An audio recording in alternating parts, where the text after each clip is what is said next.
गममध्ये मराठी भाषा कार्यशाळेच्या YouTube चॅनलमध्ये सगळ्यांचे मनापासून स्वागत। मी स्पृहा नितीन नागडे।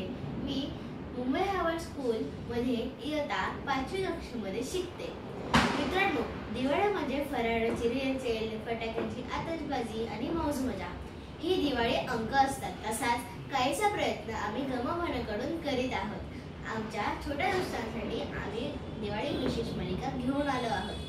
यामध्ये आम्ही छोट्या दोस्तांना दिवाळीसाठी प्रत्येक कविता ऐकविणार आहोत आणि हे सगळं आम्ही गमभन कक्षातले मित्रमैत्रिणी मिळून करत आहोत। तेव्हा हे आमचे चॅनल नक्की सबस्क्राईब, लाईक आणि शेअर करा। अभ्यंग। बालमित्रांनो, दिवाळीची पहाट म्हणजे कुडकुडणारी थंडी असते। साधारणपणे मुंबई वगळता सगळीकडे थंडीचा कडाका जाणवत असतो। दिवाळीपासून पुढे थंडी सुरू होत असते। या पुढच्या काळात हाडे, केस, दात यांच्यातला ठिसूळपणा वाढतो।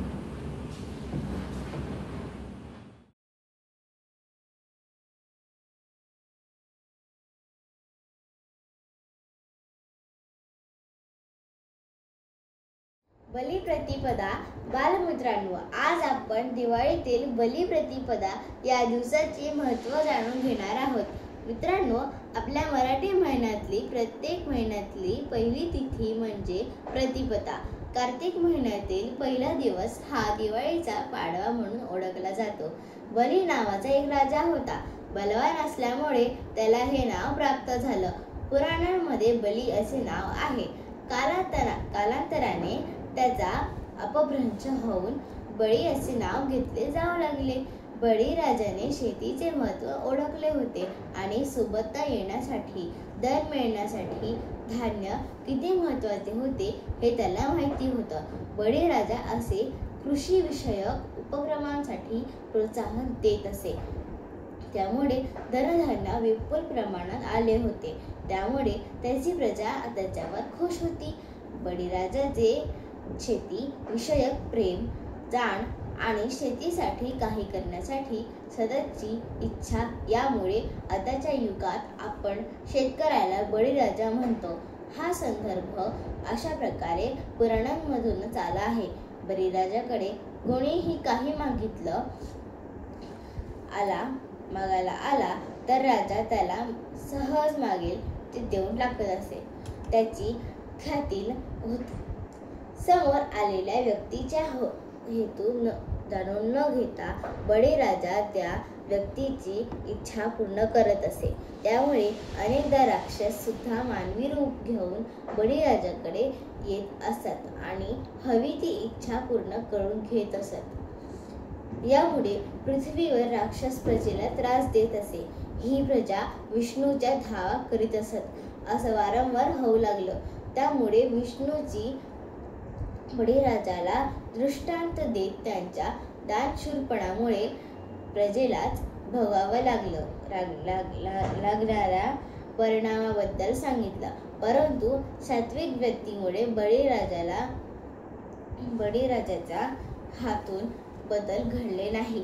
त्यामुळे विष्णूंनीच बटूचे रूप घेऊन 3 पावलं जमीन दान म्हणून मागितले आणि मग विष्णूंनी त्यांचे विराट रूप प्रकट करून स्वर्ग पृथ्वी व्यापले आणि 3रे पाऊल कुठे ठेवू असे विचारताच बळीराजाचे आपले मस्तक पुढे केले आणि विष्णूंनी 3रे पाऊल त्यांच्या मस्तकावर ठेवले। यावरून अतिरेक कशाचाच होऊ नये हे आपण शिकले पाहिजे। बालमित्रांनो, तुम्हाला गमभनाचे दिवाळी विशेष भाग कसे वाटत आहे हे आम्हाला कॉमेंट बॉक्समध्ये लिहून जरूर कळवा। दिवाळी विशेष कथा ऐकण्यासाठी आमच्या चॅनलला सबस्क्राईब, लाईक आणि शेअर नक्की करा।